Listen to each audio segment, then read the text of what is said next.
Welcome everybody to the regular board meeting tonight, April 18th, 2023 at 5 o'clock. We are being live streamed as we speak. We have an land acknowledgement. The Rainbow District School Board would like to acknowledge that we are on the traditional and ancestral territory of the Anishinaabeg, including Atikamekw, Anishinaabeg, and Wahnapitae nations. We would like to acknowledge that we are situated within the Robinson-Huron Treaty of 1850 and want to recognize the inherent rights of the Anishinaabeg that maintain these lands from time immemorial. Roll call, Director. Trustee Dubosky. Present. Trustee Farrell. Present. Trustee Gibson. Present. Trustee Cosmally. Present. Trustee Morrison. Trustee Dewar. Present. Trustee Hunda. Present. Trustee Corbier-Addison. Present. Trustee Clement. Present.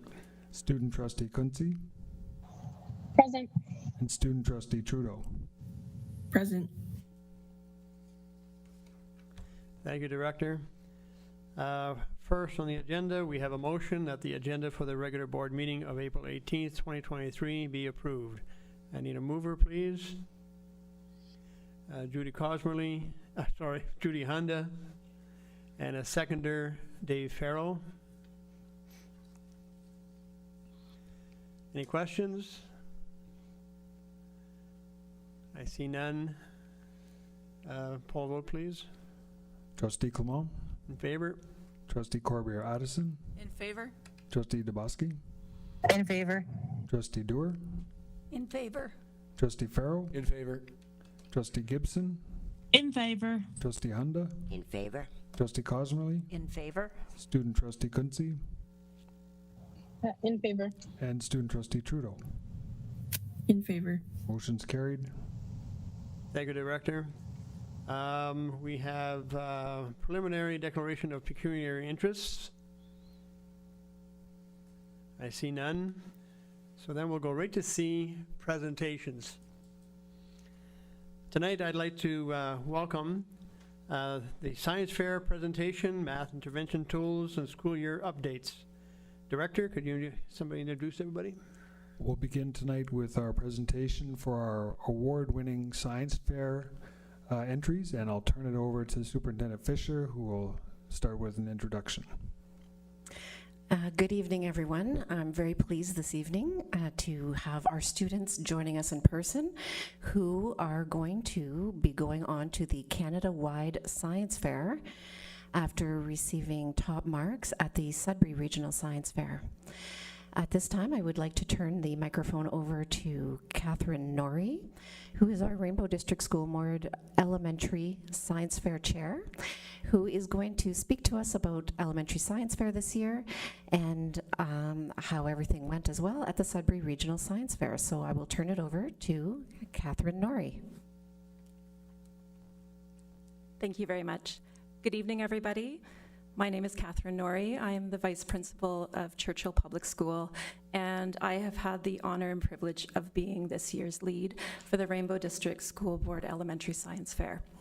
I am really excited to be here with you tonight to share a little bit about the Board Science Fair and to recognize and celebrate the accomplishments of some outstanding young scientists. Science Fair provides our students with the opportunity to develop interests in science, technology, engineering, and innovation, and allows students to learn through authentic tasks. It enhances scientific skills, encourages curiosity, inquiry, and discovery, while furthering our students' interest in science-related careers. Science Fair also gives students the opportunity to showcase and share their knowledge of scientific principles and apply this knowledge in a variety of real-world contexts. This year, the board's Elementary Science Fair was held on March 7th at Lockerbie Composite School, and we were all super excited to be able to come together and hold this event in person for the first time in several years. The energy, the excitement, the enthusiasm to be back together sharing a passion for science and technology was nothing less than electric. Our board fair showcased 47 high-caliber projects created by 80 intermediate students from a variety of schools across the board. These projects were the top projects selected from their individual schools to move on and represent their school at the board level. Students worked individually or in teams of 2 to create physical, engineering, computer, or life science projects in one of 3 categories: experiment, innovation, or study. These students did an outstanding job presenting their projects to our fabulous volunteer community judges, our community partners who work or study in science-related fields. The projects were judged on scientific thought, communication, interpretation of results, relating or application of science and technology to the outside world, their research and inquiry skills, as well as their display. 28 projects moved on from our board fair to compete at the Sudbury Regional Fair, which was held at Laurentian University on April 1st and 2nd. It is my pleasure to share that 2 of these 28 elementary projects have been selected to represent Sudbury and the Rainbow Board at the Canada-wide Science Fair being held in Edmonton in May. I would now like to turn it over to Principal Pam Potvin to introduce the students responsible for these 2 amazing projects, in addition to a 3rd winner from Llewellyn Park Secondary School in the senior division. Thank you. Thank you so much, Catherine, and thank you everyone for the opportunity to be here this evening. As the principal of Llewellyn Park Secondary School, I am so very proud of the students joining us this evening to share their projects as they move on to the National Science Fair in the coming weeks. Their curiosity for learning, their hard work and perseverance has led them to the top of the podium, and surely this experience will lead them to pursue their love of science and STEM in the near future. I have no doubt. I would like to now introduce Haley Marshall, who is the intermediate science and STEM teacher at LEP, who has the honor of introducing our grade 8 students to you. So I would like to proudly introduce 3 of my grade 8 students who have been working tirelessly on their science fair projects since December. Both projects are exemplary and address various world issues. These boys have gone above and beyond with their projects and presentations. So without further ado, I would like to introduce Arthur Kiris, Thomas Mullally, and Ben Kawa.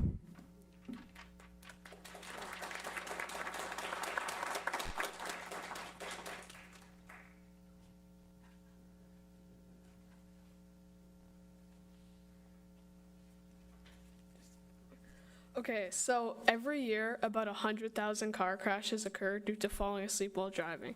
And I thought that an artificial intelligence computer vision model could be implemented to try and prevent some of these crashes.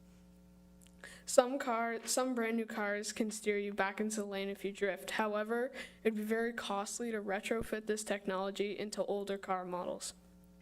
So I tested my idea on a Raspberry Pi, which is a small computer, and I tested it by following a pre-made object detection model, which will detect certain objects. Sadly, I did not continue with the Raspberry Pi because I got a max of about 2 frames per second, which is too slow to accurately detect if a driver has fallen asleep, so I shifted to a more powerful computer. I decided that for this project I would take advantage of OpenCV and Keras, which are 2 open source programming libraries that aid in computer vision projects such as this one. But my first real step to creating the model was to get a data set. I could not find a pre-made data set online, so I realized I had to create my own. This literally meant getting family and friends to send in videos of them driving awake and fake falling asleep while driving. I then edited these clips and classified them awake or asleep. These clips were then extracted and prepared through Python code, and each data set was also divided 70% for training and creating the model and 30% for testing it. The next step was the creation of the model, which some of the more simpler ones took about half an hour, where the more complex ones took about 12 hours.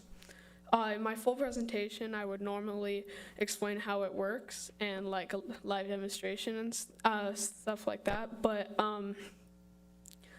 for now I'll continue. So in conclusion, In conclusion, I think that this has many applications in the real world for long distance drivers or transport truck drivers who have to drive long distances, usually alone with no way of knowing whether they're awake or asleep, and just for the average person driving to know whether they're awake or asleep and to be woken up if they fall asleep. Thank you for listening.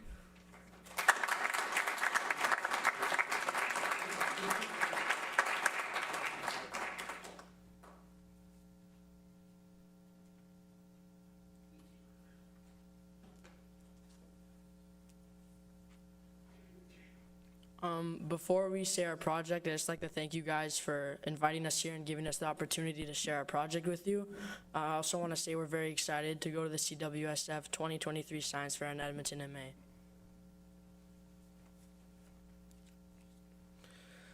Styrofoam is made out of styrene, which is a petroleum-based product. It's extremely hazardous and very dangerous if connected to any type of water source, which is exactly why we chose it for our experiment. It is usually disposed of at landfills, which leaves it to be exposed to sunlight. When heated by sunlight, it leaks carcinogenic chemicals into the soil, which can affect local plantations and underground water sources. However, as everything else, it has weaknesses, and as weird as it sounds, its weakness are worms. On June 9th, 2022, an accidental discovery stated that superworms could consume styrofoam, which gave us our main idea. After we got our main idea, we then purchased 4 species from PetSmart to do our experiment. We purchased 25 superworms, 25 waxworms, 25 mealworms, and 25 hornworms. At the end of the 16-day experiment and observing their behaviors and weighing the styrofoam every 2 days to calculate how much they had eaten, the superworms were crowned the winners, eating approximately 1.6 styrofoams in the 16 days of our experiment. The hornworms came in second place, the waxworms in third, and the mealworms in fourth. We originally predicted that the hornworms would come in first due to their size and how they require much larger meals than the other species. The reason why we did this experiment is because styrofoam is a very dangerous material, especially in third world countries, how it ends up in the oceans and forests and pollutes the earth as they don't have access to things like we do, such as recycling.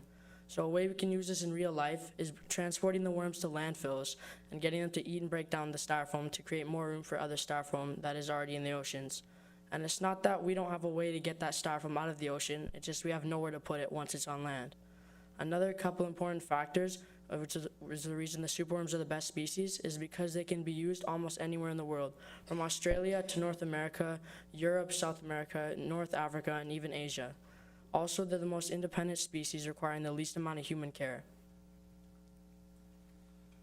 So to conclude this, the superworms were the winner species that consumed the most amount of styrofoam in 16 days. Thank you for listening.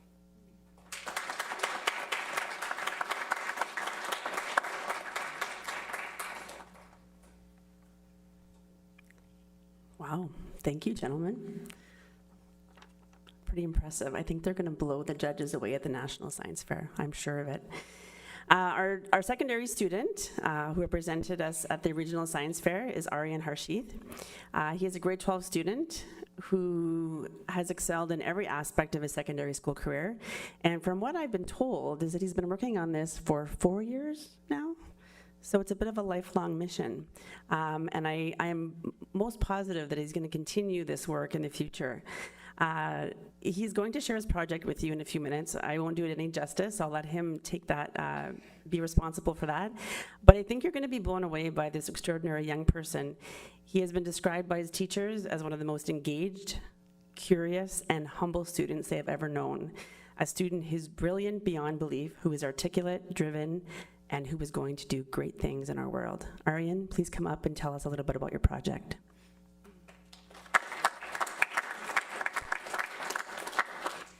Thank you for the introduction, Ms. Bobbin. I'd like to meet that person. But thank you so much for the opportunity to let me present my project to you all today. So essentially, what I've developed over the past 4 years is a handheld device that allows surgeons to differentiate between cancerous and healthy tissue in the context of a tumor removal surgery. So to understand why this matters, nearly 5 million cancer surgeries will be conducted this year alone around the world. And cancer surgeries are, as it stands, the leading treatment for cancer. But the issue with surgeries is that over the long term, a significant portion of these procedures fail. And what I mean by this is that after a patient has their tumor physically removed, it often reproliferates in the same area as the surgery itself. And fundamentally, this happens because when a surgeon is removing a tumor, they can only remove the parts they can see and feel, but they inevitably leave behind portions of cancer cells that can't be seen or can't be felt, perhaps because the tissue is microscopic or because the tumor cells themselves are hard to palpably differentiate from the surrounding healthy tissue. And this was really the impetus for me to start working on my device, because currently, as surgeons have no way of differentiating between these tissue types, patients see their cancers recur, and there is no way to address this without a reoperation in the future. And another way of looking at this problem is that because surgeons have no way of differentiating between these tissues, nearly 1 million avoidable deaths occur every year because patients have cancers that recur that otherwise could have been cured the first time. And so at a high level, my device uses light to essentially illuminate tissues, and by analyzing the wavelengths of light that return, we can reverse engineer the chemical properties of the tissue itself. And this is a technique called spectroscopy. It's existed since the 1920s, but this is the first time it's been applied in a surgical context, meaning that we can use the unique reflective properties of cancer itself to differentiate between these tissues in real time. And after I built this device, I tested it in a lab at Carleton University on cultures of cancerous and healthy cells, and this device achieved an accuracy of nearly 100% at differentiating between these two types of tissue. But the benefit, of course, is that as opposed to pathology labs, which are the current gold standard, this device can actually be actionable because its insights can be used in real time during the surgery itself. So that was a high-level overview of my device, but thank you so much for your time.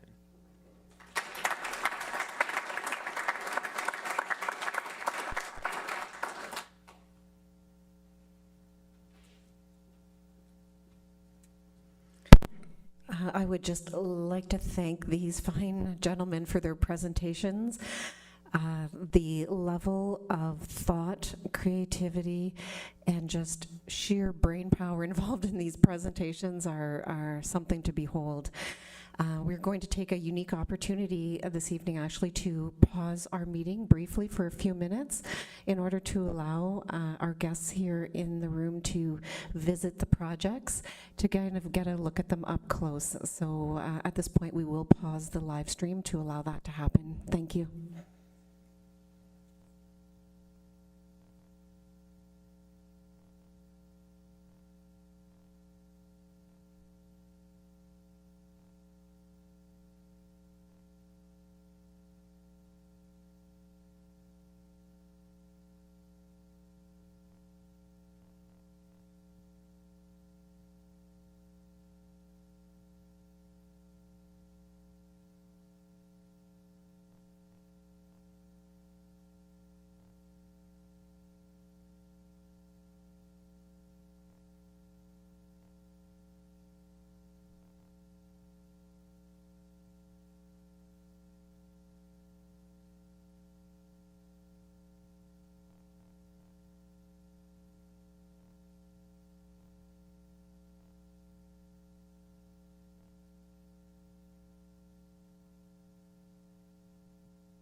Hi, everyone. If maybe you could wrap up your conversations in the next minute, that would be great. I know it's hard to walk away from these projects. They're so interesting and so exciting.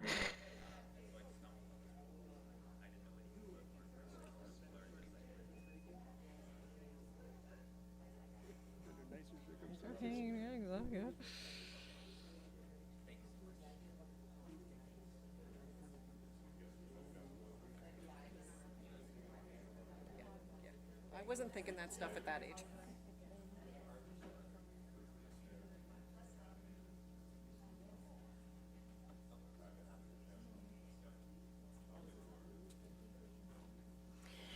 Okay, I would like to thank our students and their families who joined us this evening. You are now able to leave, and thank you so much again for joining us. We really appreciated you sharing your projects with us. Thank you.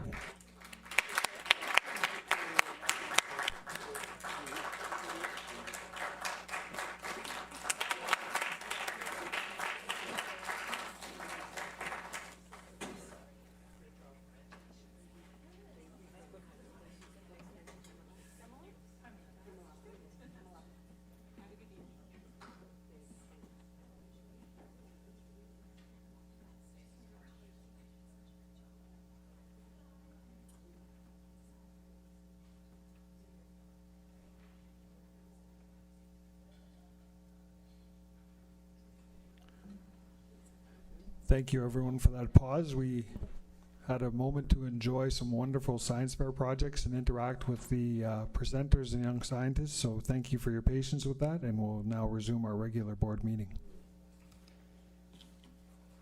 Thank you, Director. I'm always blown away to see these science fairs. They're just so intense.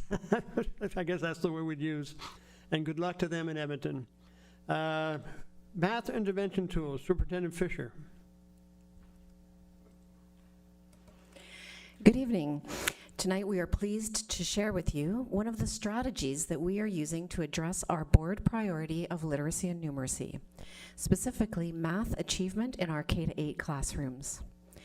In January of 2023, the Ministry of Education provided funds that could be used exclusively for the purchase of math digital tools. After careful consideration, we chose the program Math Up, a comprehensive digital program that met the criteria of the funding and is widely regarded as an effective learning tool for teachers, students, and their families. Math Up is a mathematics program that addresses the key components of strong instruction, assessments that identify gaps, and built-in professional learning to support our teachers with next steps for student development in order to close those gaps. I am very pleased to introduce 3 individuals who are joining us this evening who are going to lead us through a presentation about the Math Up program and how it is having an impact in kindergarten to grade 8 throughout our system. Please join me in welcoming Principal of Program Dan Kozier, Danielle Gagnon, Elementary Math Consultant, and Katrina Nadeau, Vice Principal of Redwood Acres and a former system math coach, who will be speaking about the Math Up program and the impact that it is having throughout the system, and particularly at Redwood Acres Public School.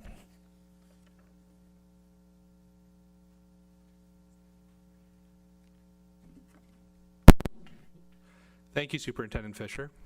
Danielle, Katrina, and I are excited to share how Math Up is being used in Rainbow Schools to support student learning. Here's an overview of the key sections of the presentation this evening. We will begin by reviewing the ministry funding and why we chose Math Up. We will then provide an overview of the resource, including how it supports teacher learning, student learning,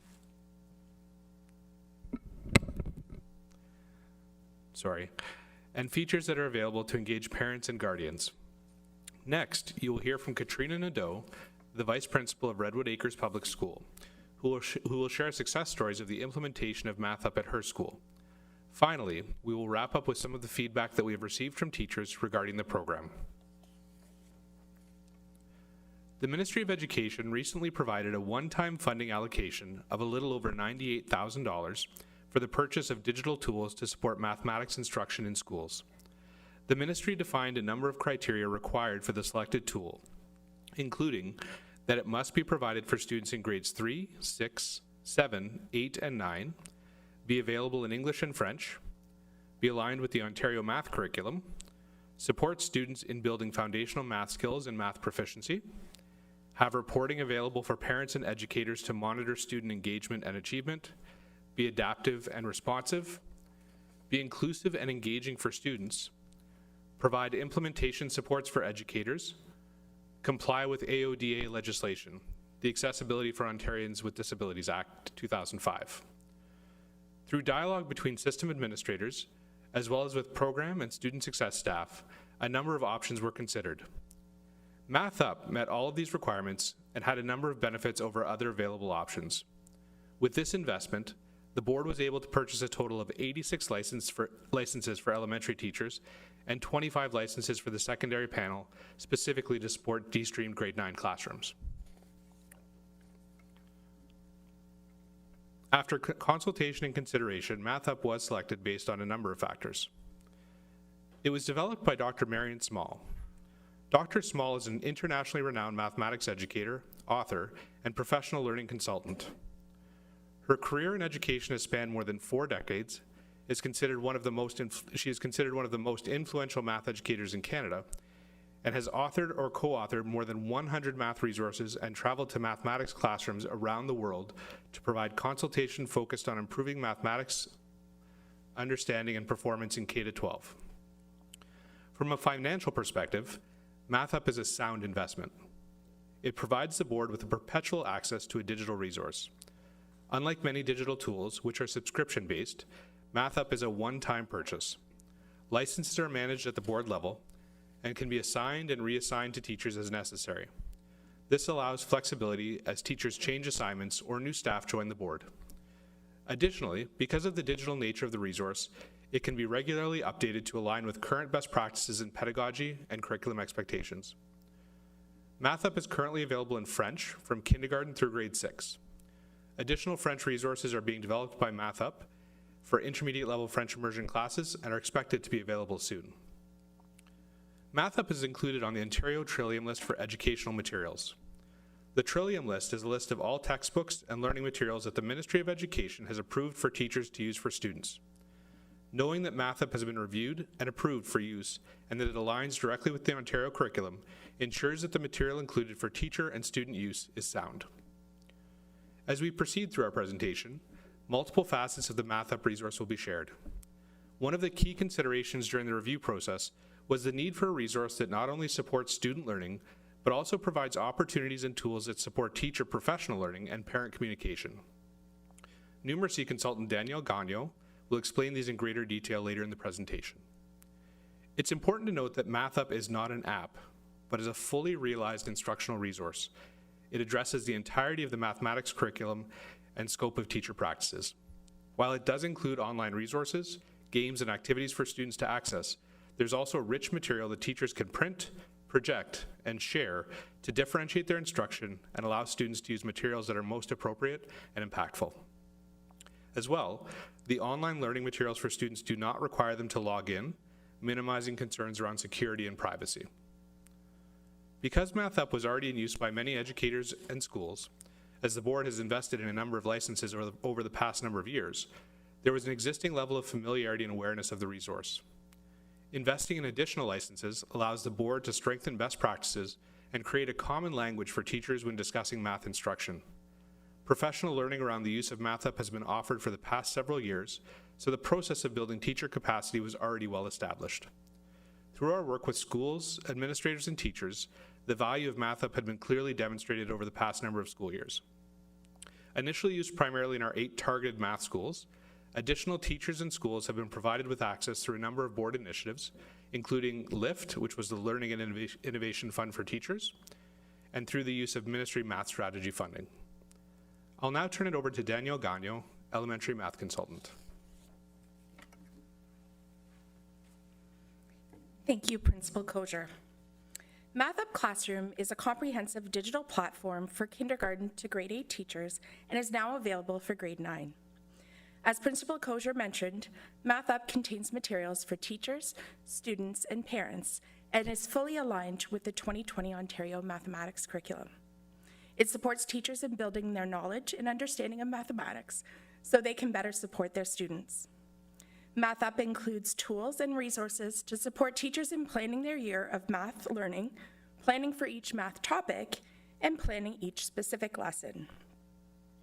It provides resources and structure while also allowing teachers to make decisions about what is best for their students while focusing on improving student achievement in mathematics. Pardon me. Professional learning is embedded throughout MathUp in short videos and teacher notes. This feature supports on-demand learning at teachers' fingertips. To begin, we will start with building a solid foundation for mathematics understanding in the kindergarten years. MathUp Kindergarten provides sample inquiries with suggestions for prompts to facilitate mathematical conversations about what might emerge in the classroom. Suggestions are also provided for how to respond to student-initiated inquiries in order to develop mathematical concepts and skills. MathUp Kindergarten's planned activities are designed as experiences that ensure curriculum expectations are met that may not emerge during inquiry. Teachers can use these planned activities for small group and whole group learning.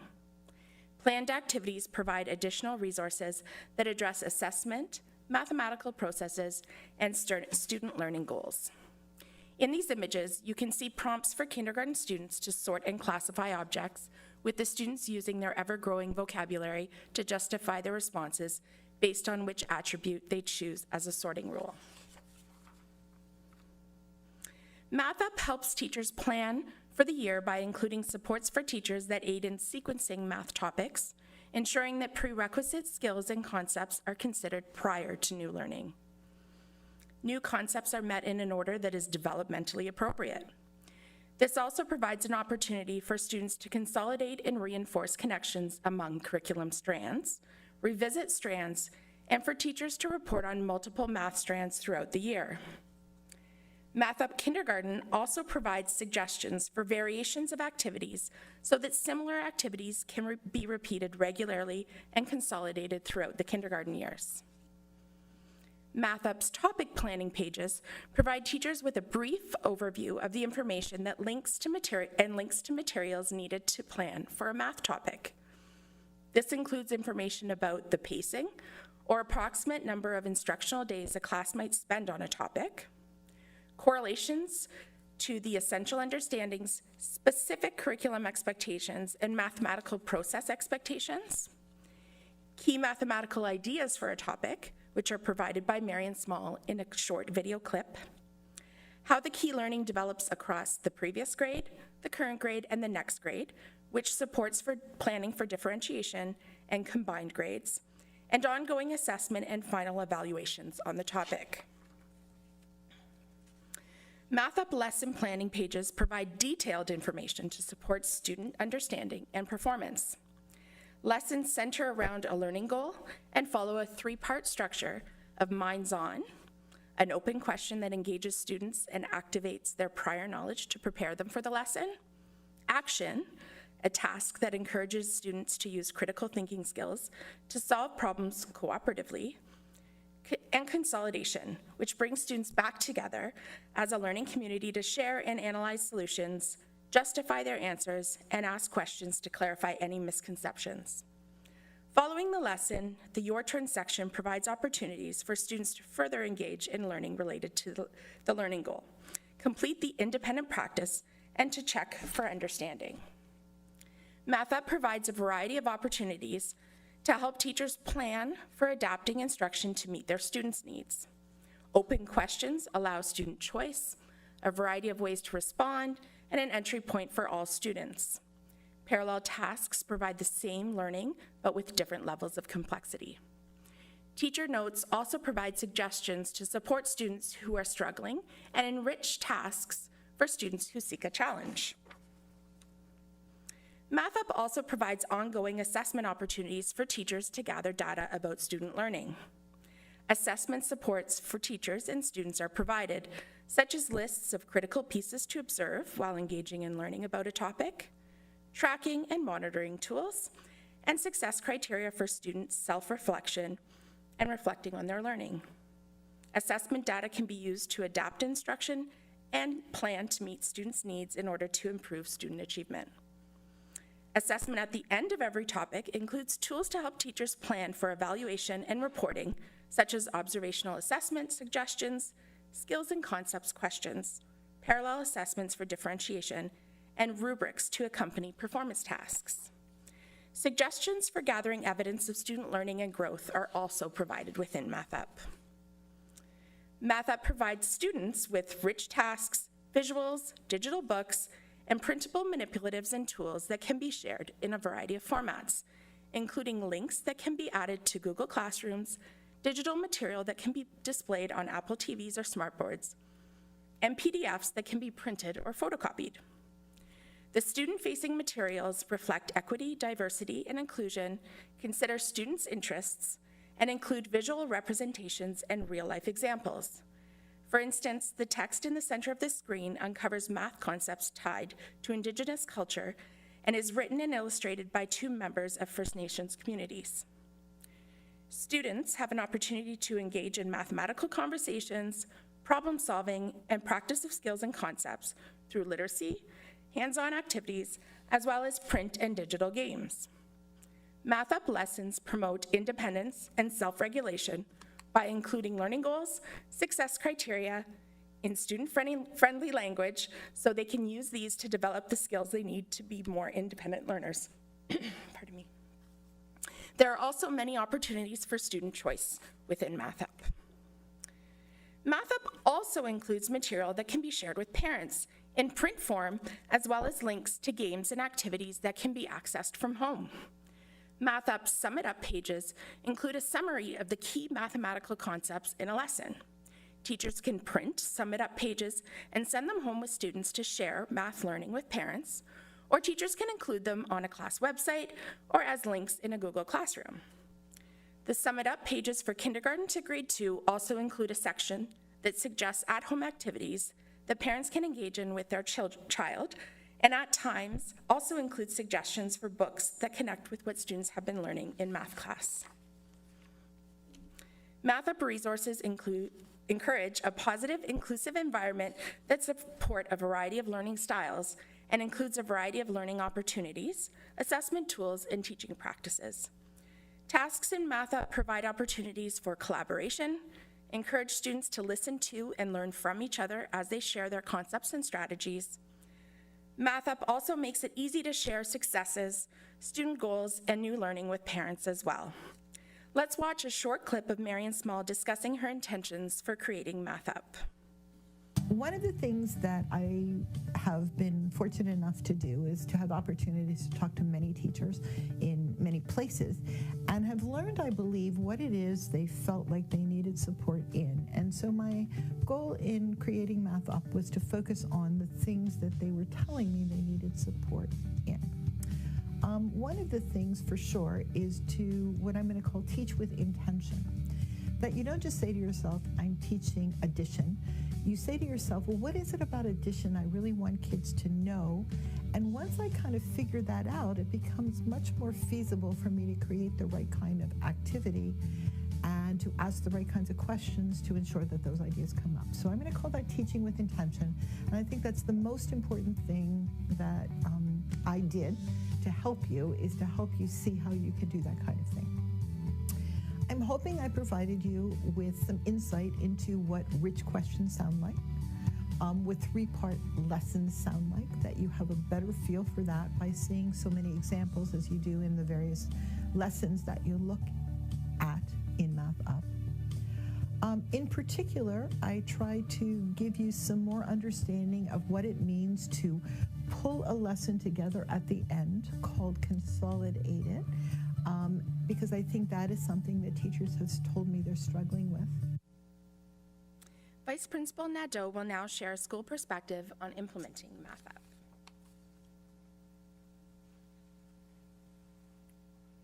Thank you, Danielle. Excuse me. Thank you, Danielle. In September of 2021, 6 teachers at Redwood Acres Public School expressed interest in piloting MathUp in their classrooms. As a result, conversations and curiosity increased throughout the school. This prompted the administrative decision to purchase more licenses and offer the resource to all teaching staff. All teachers in our school now have a full MathUp license. This includes our kindergarten and self-contained classrooms. This past September, when co-creating our current school improvement plan, educators made the commitment to implement MathUp as a common daily instructional resource school-wide to support student success. Previously, I was an instructional math coach and was responsible for supporting educators with the implementation of MathUp in their classrooms. This prior experience provides me the opportunity to offer ongoing professional development in my school with MathUp. As an instructional leader, I also rely on many of Dr. Small's other well-respected numeracy resources in my daily practice. With this in mind, the decision to propose the implementation of MathUp at my current school was not difficult. I continue to be impressed with the rich content and the comprehensive capabilities of this resource. There is always an opportunity to learn something new when logging in. From an administrator's perspective, there is tremendous value in implementing MathUp school-wide. The perpetual license ensures that we will have this digital instructional resource available for many years to come. Educators will immediately have access to any revisions or updates to the resource. MathUp is fully aligned with the grades 1 to 8 2020 Ontario curriculum. Using MathUp as a daily instructional resource ensures that all curriculum expectations are met. The implementation of a common resource provides a continuity of programming as students transition from grade to grade. As each license provides access to all grade levels, teachers are able to differentiate lessons or offer parallel tasks to build on the understanding of essential numeracy skills. The focus of the Minds-On activity in this photo is recognizing the concept of addition in joining situations and demonstrating how the small parts combine to make a larger whole. These grade 1 students are actively working together to build a number path, which will help them identify and relate the starting point for addition, the amount added, and the sum. The number path created here will become a model students can use in other joining situations. During the action portion of the lesson, students are asked to decide how many children are playing in a sandbox and how many children will join them. These students are using number paths and 10 frames to demonstrate their understanding of the concept of addition as joining. Our self-contained classroom teachers have also enthusiastically implemented MathUp as part of their daily numeracy practice. MathUp is very visual and offers many opportunities for the differentiation of lessons. Individual education plan goals are able to be met with the use of this resource as it has the capacity to support all of our learners. The students in these photos are working on counting objects and composing and decomposing small numbers. In the first photo, the teacher asks the student to count a specific number of objects. As the student is nonverbal, the student responds with the use of her assistive communication app on her iPad. The second photo demonstrates a student's understanding of composing numbers. In the following video, one of our students will show you how students can revisit the lesson after the teacher has taught it for additional practice and to work independently on skills. He also demonstrates how he can use the built-in games to practice math concepts if he has time at the end of the math block or to even access it from home. My teacher uses MathUp to teach us our math lessons. I like that this program has videos and pictures to help me activate my thinking. We are able to work in a large group or with friends to solve math problems. The lessons that have been taught to me this year have been interesting and they challenge me. When the teacher assigns a task, I'm able to go in my Chromebook and open it. I can look through any part of the lesson. The teacher gives us a response sheet to write our answers, but I also have the questions available in my Chromebook. I like that I can click through what I need to help me learn. This also helps me to be independent and I don't have to ask the teacher to repeat part of the lesson. Another part of MathUp that I like are the activities and games. Our teacher assigns us online activities that we could play as extra math skill practice. MathUp games and activities provide extra practice to help students develop automaticity and do not replace good instruction. One strategy that we have used to build capacity and model the value we as administrators see in MathUp is to introduce school-wide math challenges. Our math challenges have been created with the use of MathUp resources. To ensure the inclusion and success for all of our students, we offer a kindergarten, primary, and junior math challenge. Students are excited to participate in these challenges, and it is wonderful to hear the math conversations and thinking that have resulted in this school-wide activity. These photos highlight one of our recent junior math challenges. In this challenge, students were asked, how many small containers of water will it take to fill the pitcher? This bulletin board is located in our main hall, which makes it visible and accessible to all students and visitors. Students complete math challenges as part of our school-wide Color House team system. Individual results are tallied and assigned to respective teams. Students are highly motivated by our math challenges.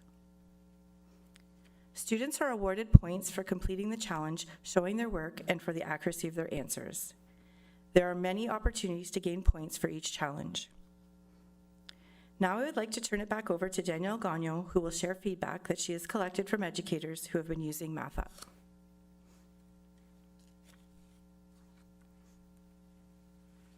Thank you, Vice Principal Nadeau.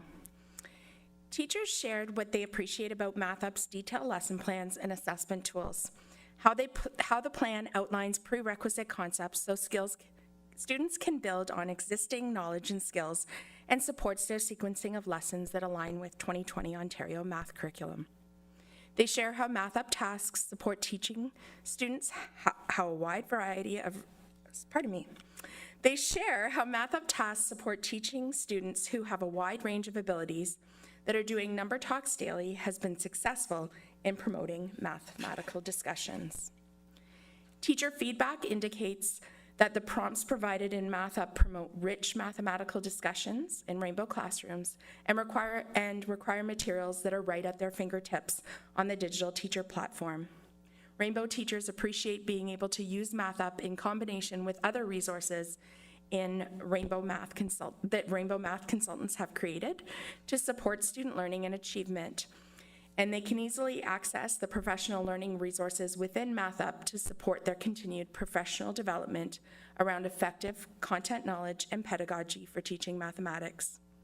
Students are engaged in math learning and are experiencing success in math class. Principal Kocher. Thank you very much for your time and attention.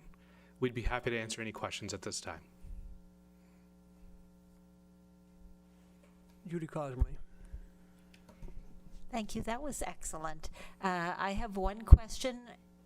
In the summer, students often backslide and lose some skills. Is there a way that MathUp can be used by students through the summer just to make sure that their skills stay where they are for the following fall? So because we have the perpetual license, it is available to our summer programs. So if summer programs are focused on numeracy, they would have access to the resource as well. And students maintain access to their Google Classrooms over the summer for those teachers who maintain them. So those resources would still be assigned to them and available. So they could access those games and activities as well as practice.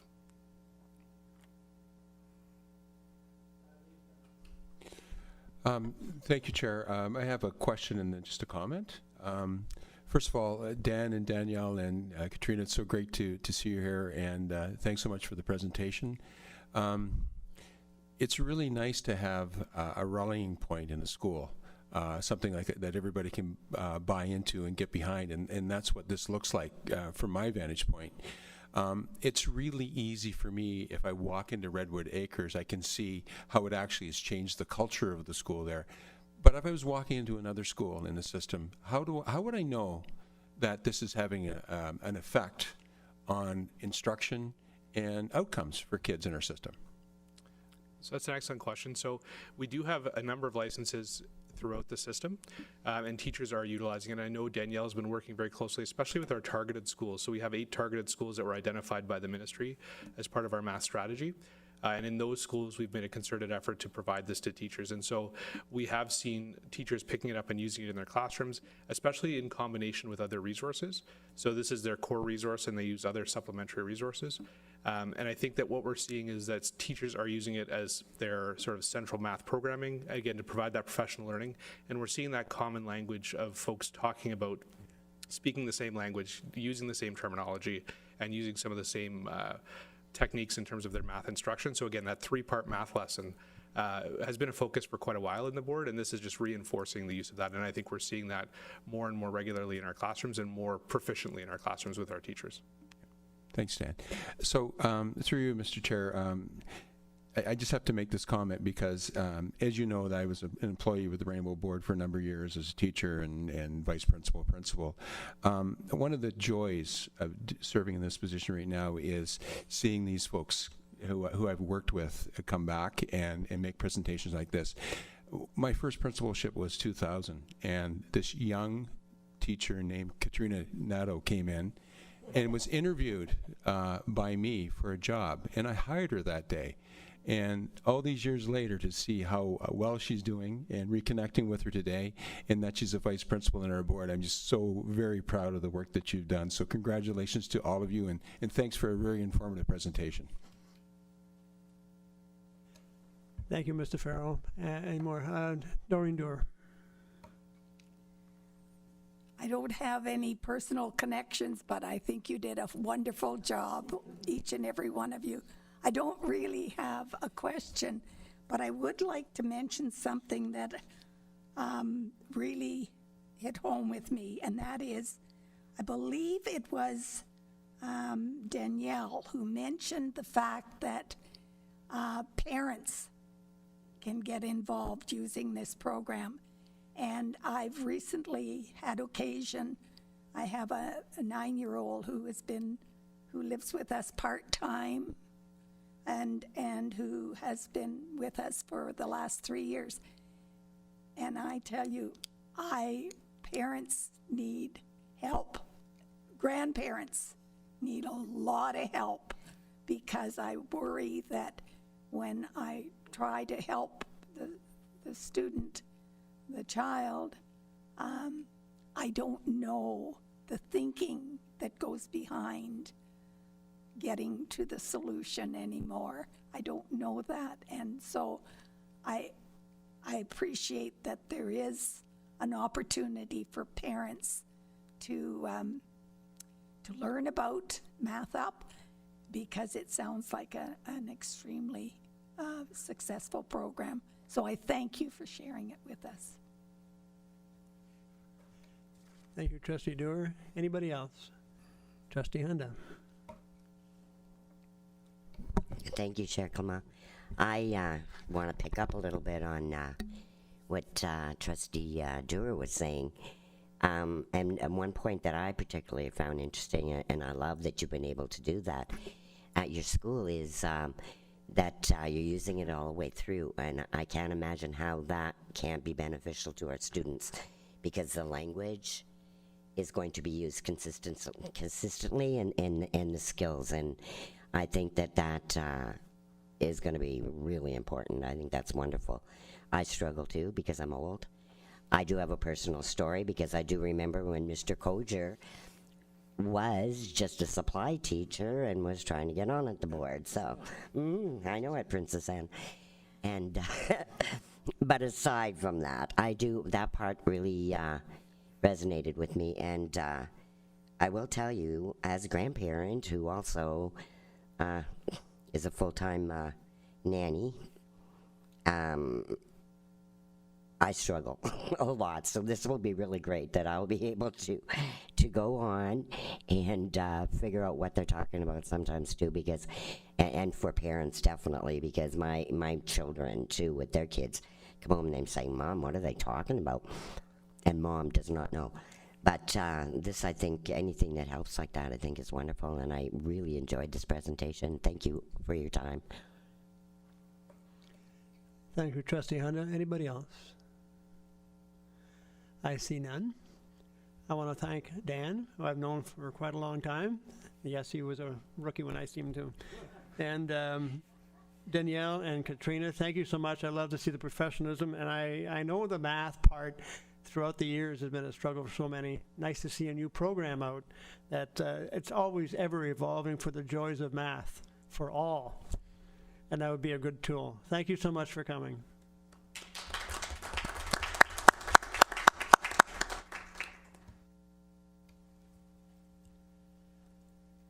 We'll go to number 3, school year update, Director Bourget.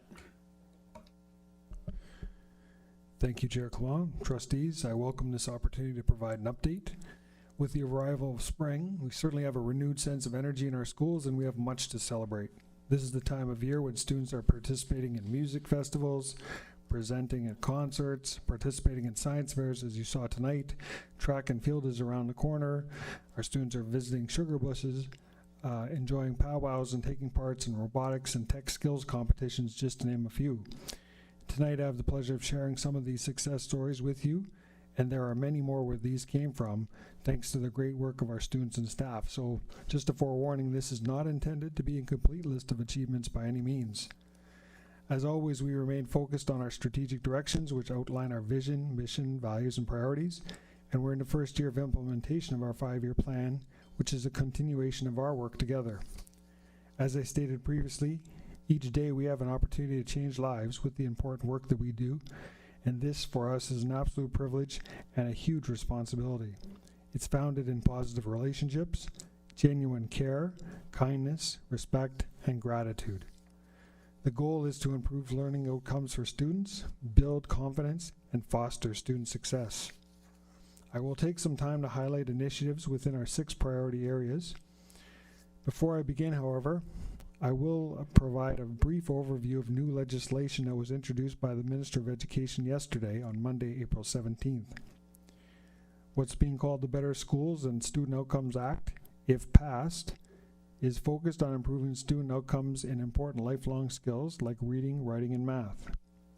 And here are the key pillars of reform in the proposed legislation: accountability and transparency, governance and leadership, maximizing capital assets, consistent information and approaches to student learning. The ministry has indicated to us that they will engage in consultations. We have yet to engage in those, but we do look forward to learning more about what's proposed and providing our feedback. And just as a point of note for trustees, we received a tremendous amount of information last evening after 4 p.m. I know our staff has been digging into it and reading as much as they can whenever they've had breaks within their day.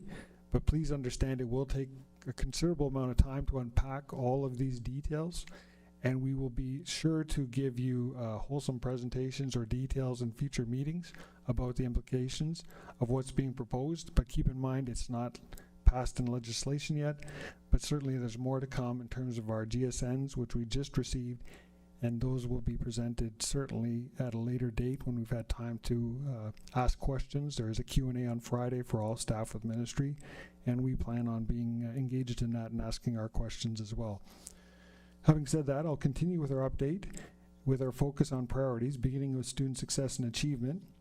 Our Specialist High Skills Major Coordinator, Jody Jacobo, provided an update at our last Strategic Planning Committee meeting on how we're encouraging students to think trades as a viable and rewarding career opportunity. The trades in Rainbow Schools are being revitalized through new equipment, upgraded shops, more teaching staff, and more classes for students. On Tuesday, April 11th, the Honorable Monte McNaughton, Minister of Labor, Immigration, Training and Skills Development, visited the trades union in Azilda to discuss how to bring more skilled workers into the trades. Dana Pratt, our OYAP recruiter and dual credit coordinator, was on site along with 7 students from Rainbow Schools. Students participated in a scaffolding awareness course, one of the elective certifications for a Specialist High Skills Major. Students are learning skills that will increase their employability and their knowledge of safety in the workplace. Our students are seeing firsthand how the trades are a priority in the province, and they certainly know they're being supported in their efforts. Our students were very well represented at the board's tech skills competition, and many earned the honor of competing provincially. 42 students from Rainbow Schools will join Team Sudbury at the skills competition in Toronto on May 2nd. They will be participating in 20 competitions, including 3 new events: heavy equipment service, landscape design, and VEX robotics. As this is the first year back in person since 2020, some schools are bringing students to the competition to see the events and explore pathways and career options. There will be booths set up by industry partners and safety training companies, as well as representatives from apprenticeship pathways and post-secondary programs. The entire team is thrilled to be back competing in person. As you saw tonight, we know that we're well represented at Sudbury Regional Science Fair held on April 1st and 2nd. And as you heard this evening, 3 projects from Lowland Park were selected to compete at the Canada-wide Science Fair from May 14th to May 19th, 2023 in Edmonton, Alberta. So it was a wonderful part of our agenda this evening. Teams from Llewellyn Park and Manitoulin Secondary School are competing in the World Robotics Championships in Houston, Texas from April 18th to the 23rd, 2023. The Llewellyn Robotics team, number 4069, and Manitoulin Metal team, number 6865, qualified for the international event by capturing top honors at the FIRST, which stands for Inspiration and Recognition of Sciences and Technology, Ontario Provincial Championships held in Hamilton from April 5th to April 8th. Llewellyn Robotics enjoyed its best ever performance, placing 3rd in the provincial playoffs after 5 rounds. And this team is currently ranked 18th in Canada and remains in the 92nd percentile worldwide. Llewellyn Park Secondary School last earned the privilege of competing internationally in 2014, where they placed 53rd. Manitoulin Secondary School qualified for the World Robotics Championships by winning the highest overall award at the provincial competition. Many aspects of the team's work were considered for the Impact Award, including the robot engineering, business plan, vision, communication, and safety. The award acknowledges the team's impact on the school community, also STEM and FIRST Robotics. Manitoulin Metal has been working towards becoming an environmentally sustainable and carbon neutral FIRST team. Their robot is affectionately known as Bumblebee. Music is alive in Welland Rainbow Schools. On Friday, March 31st, the Larchwood Public School Choir participated in the junior choir category at the Sudbury Music Festival. Led by teacher Tracy Legrand, the choir achieved diamond level, meaning a score of over 90 for their performance of Never Give Up. As a result of this achievement, the choir was invited to sing at the Sudbury Music Festival Stars of Excellence concert and award ceremony, which was held on Monday, April 17th at St. Andrew's Place. Students from Rainbow Schools participated in the concert, including the Lockerbie Composite Senior Band. The adjudicator also recommended the choir to compete at the provincial level. The competition, hosted by the Ontario Music Festivals Association, will be held in Niagara Falls in June. And for sure, the choir is busy preparing a second song for this competition. The LaSalle Concert Band and LaSalle Jazz Ensemble also received a diamond rating at the Sudbury Music Festival. This is the highest rating that a band can be awarded at this festival. Both groups earned an invitation to the provincial competition, the Ontario Music Festivals Association. At the Northern Ontario Music Festival, the LaSalle Concert Band and the LaSalle Jazz Ensemble both received a high silver rating, and both groups also received an invitation to Music Fest Nationals. LaSalle's annual spring concert, by the way, will be held on April 20th at 7 p.m. in the cafeteria. Admission is by donation. You may have read about students in Rainbow Schools. They're honing their skills for a board-wide chess tournament on Thursday, April 20th. Some 242 students from grades 1 to 8 will play chess at the local 6500 Hospitality Conference and Education Center in Sudbury, formerly the United Steelworkers Hall. Chess offers students many benefits, including the opportunity to build on analytical, strategic, and concentration skills. It also improves self-regulation, patience, logic, creativity, memory, and self-confidence. It's a wonderful way to challenge and motivate students. It not only nurtures skills for learning, it also helps foster a growth mindset, which is so important in all subjects and all aspects of life in general. I'd like to commend and thank the staff for organizing opportunities for students to come together in the spirit of friendly competition. I'd also like to thank Fiona Ferguson for organizing the tournament. She started the tournament in 2018, and although she's now retired from the board, she continues to be actively involved as a volunteer. She currently coaches chess at Princess Anne and Algonquin Road Public School, where she was a library clerk for many years. Destination Readiness will take place on Thursday, April 27th from 10 to 1 p.m. at LaSalle Secondary School. Destination Readiness connects students with special needs for their families, program leaders, and teachers directly with community agencies that provide programming and support. This is an opportunity for students in intensive support programs and parents and guardians to talk to teachers about high school, local agencies, and programming and vocational services. Also colleges and universities about post-secondary opportunities for these students. Also, the 2022-23 school year marks the 15th anniversary of the Joan Mantle Music Trust. The trust supports music education in the Rainbow District School Board by allocating funds to purchase new instruments and musical equipment for school. To mark the milestone and celebrate a return to music in Rainbow schools, a community concert will be held on Saturday, April 29th at 7 p.m. at Sudbury Secondary School Sheridan Auditorium. There will also be a silent auction. If you're available, please mark this date on your calendar and plan to join us for an evening of local talent featuring school groups and community performers. You can learn more at rainbowschools.ca. Also in music, May 1st is Music Monday. So in addition to school activities, there's a number of concerts planned that are all in support of the Joan Mantle Music Trust. Chelmsford Valley District Composite School is hosting a concert at 6 p.m. Levac is also participating in that concert. Espanola High School will present a concert at 11:30 a.m. featuring the ABLS Concert Band, Espanola High School bands, ABLS Primary Singers, and 2 ABLS student rock bands. Lively District Secondary School is hosting a concert at 7 p.m. Performances include the Walden Public School Chimes Group, Ukulele Club Choir, try and say that 3 times fast, Lively Grade 7 and 8 Concert Band, and Lively District Secondary School Rock Band. In addition, Lockerbie Composite School is hosting a concert at 7 p.m. Featuring the Coppercliff Choir, McLeod Concert Band, and Lockerbie Concert Band. In addition to these family of schools concerts is also by donations, with all proceeds going to the Joan Mantle Music Trust. Trustees, as you know, May 1st to 5th is Education Week in schools across the province. This is a week of celebrating teaching and learning. A list of activities will be posted on the Rainbow Schools website as the week gets closer. In May, all Rainbow Schools will offer in-person kindergarten orientation sessions for children starting school this fall and for their parents and guardians. Parents who have not registered their child still have time to do so and can reserve their spot for kindergarten orientation by calling their nearest Rainbow School. Registrations for September 2023 will also be accepted at the orientation sessions, so you can register by visiting the session. Families will have the opportunity to connect with kindergarten teachers, early childhood educators, and school personnel. They will also meet other children starting school.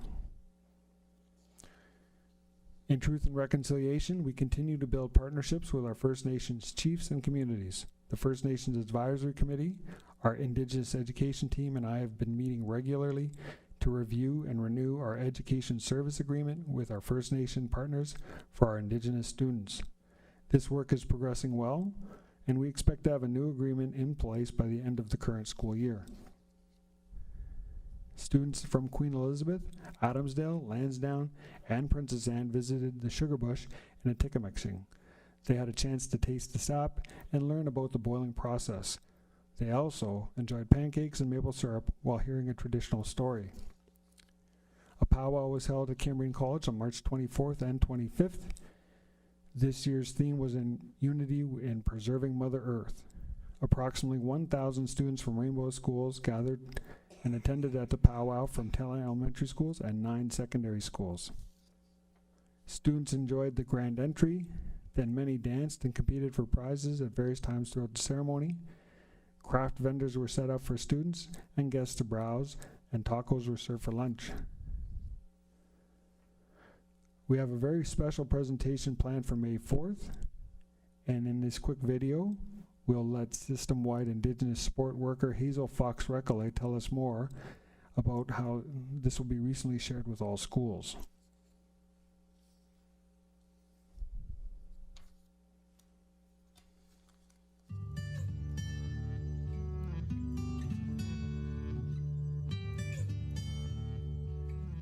Ani Nagwagan Nwichgak Rainbow Friends. On behalf of the Rainbow District School Board's Environmental Committee, in our Indigenous education program, we are pleased to announce the planning of a live stream presentation for all Rainbow students from kindergarten to grade 12. This initiative is to help create awareness about our environmental responsibility and an opportunity to learn through Indigenous ways of knowing. Please plan to join the speaking engagement scheduled for this spring, Minokame, on Thursday, May 4th, beginning at 9:30 a.m. Once the login information is available, we will forward this access to all Rainbow schools. Now, our special guest speaker is Robin Wall Kimmerer, author of Braiding Sweetgrass and Braiding Sweetgrass for Young Adults. She's an Anishinaabe Indigenous woman from the Potawatomi Nation.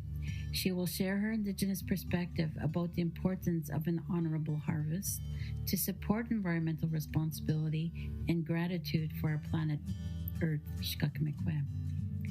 The overall presentation will be approximately 1 hour and 15 minutes. This will involve 10 minutes of a brief overview of our commitments to both the Climate Action Plan and the Truth and Reconciliation Commitment to Action Plan, including the formal introduction of our guest speaker. There'll be 45 minutes of the actual presentation, 15 minutes for a question and answer period, and 5 minutes for closing remarks, which will include a hand drum honor song.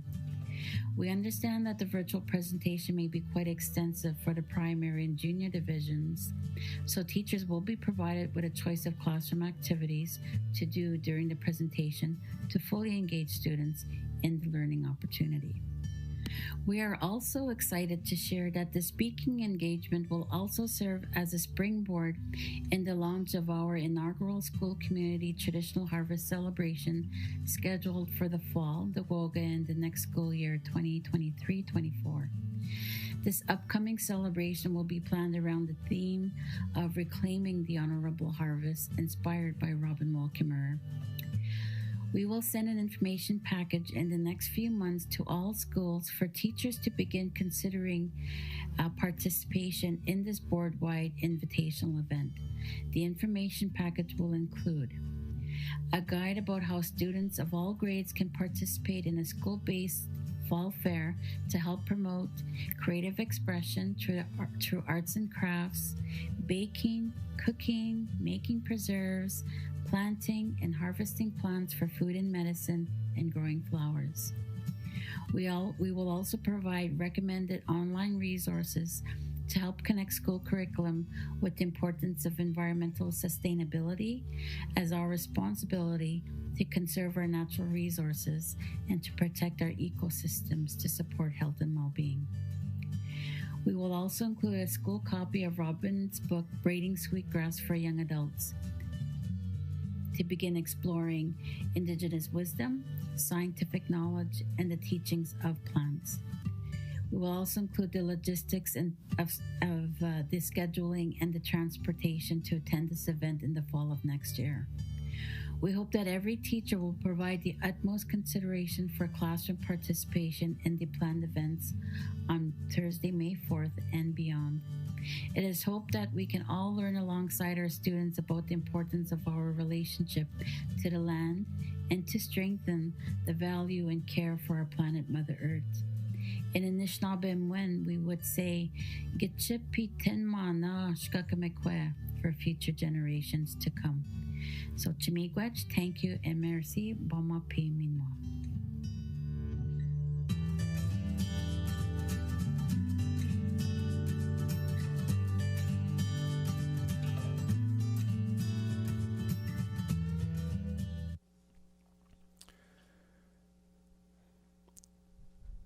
We're very excited to also have the Aboriginal Secondary School Awards back this year. This event continues to be co-hosted by the United Way and Swakmuk Native Friendship Center with local school board support. Students have been nominated for awards from all of our high schools. The celebration takes place at the Crusoe Club on Thursday, June 1st. A series of 7 posters was shared with schools to promote the Indigenous Student Success Awards. The goal of the awards program is to inspire students to strive to achieve their fullest potential. The award honors student pride in their Indigenous culture and identities and the worldviews of Indigenous people. The award categories mirror the 7 grandfather teachings of bravery, honesty, humility, love, respect, truth, and wisdom. Each category has a separate poster which features a graduating student honored in 2022. The posters are displayed proudly throughout secondary schools to encourage students to speak their Indigenous support worker about their eligibility for an award. Literacy and numeracy, as you know, are the foundation for all of our learning, and over 700 students in Rainbow Schools are currently receiving tutoring support. This is through the Ministry of Education's COVID-19 Recovery Catch-Up Plan for students. And as you know, the ministry had changed their mind and has currently extended funding for tutoring till the end of the school year. And for that, we're very grateful. On Sunday, April 16th, the Minister of Education announced significant investments to help students gain the literacy and numeracy skills they require for the workforce. The province is further supporting the new math curriculum that mandates financial literacy and coding in every grade. The province plans to boost math skills through new investments, including doubling the number of school math coaches in classrooms to provide direct support to students and teachers, introducing 1 math lead per board to move math curriculum implementation and standardized training, and provide additional supports for math coaches in classrooms. Also to expand the digital math tools that students and parents can access anytime, and you saw some examples of that tonight. So we are well on our way. To continue live teacher-led virtual tutoring services focused on math, and to enhance skills of new teachers through dedicated training and covering costs of additional math qualification courses to enhance math fluency and competency. To help students build stronger reading skills, the province is introducing early reading screening requirements for all students in year 2 of kindergarten to grade 2, along with standardized and fully funded screening tools and training for educators to ensure students receive the necessary foundational skills and early interventions in reading that are critical to future success. Funding additional specialist teachers who can work one-on-one or in small groups to help students who need additional support in reading, and investing in over 700 educators to support literacy. And we've yet to find out how many of those 700 will be assigned for us, but we'll make full use of them. Also introducing an overhauled language curriculum in September of 2023 with emphasis on ensuring students at an early age can master basic literacy. As I said earlier, we received more details yesterday when the grants for student needs were provided. We still have much work to unpack that and many questions, but we can glean from the following that the plan to support student learning in the 23-24 school year includes the following key investments: early reading and math, as mentioned, as well as targeted supports or more supports for de-streaming, job readiness, mental health, human rights and inclusion, special education, student safety, student transportation, capital projects, remote learning administration. So in the coming weeks, we'll assess the impact on our schools and provide an overview as part of our 23-24 budget deliberations. Our mental health team has developed resources for schools to promote well-being and to address student needs when their well-being is at risk. This year, as you know, we moved from theory to practice in our work on trauma-informed classrooms. When we gain a better understanding of how environments and circumstances affect children and young people, we're better able to respond. We continue to offer the mental health first aid course. This year, 78 staff members will complete the 14-hour course, bringing the total number of staff trained to 355 system-wide.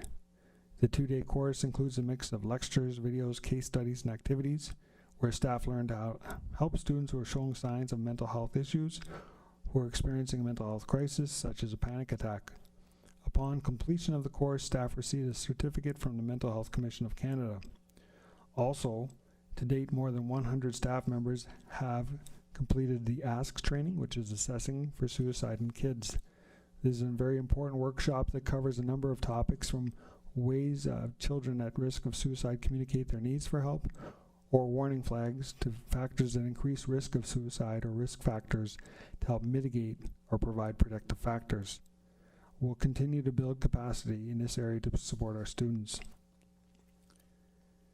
The social work team participated in the Free to Be Me conference for grade 7 and 8 students held on March 30th. Everyone has mental health, and in this workshop, staff and students explored the concept of mental wellness, different strategies to manage day-to-day stress, and where to go for help.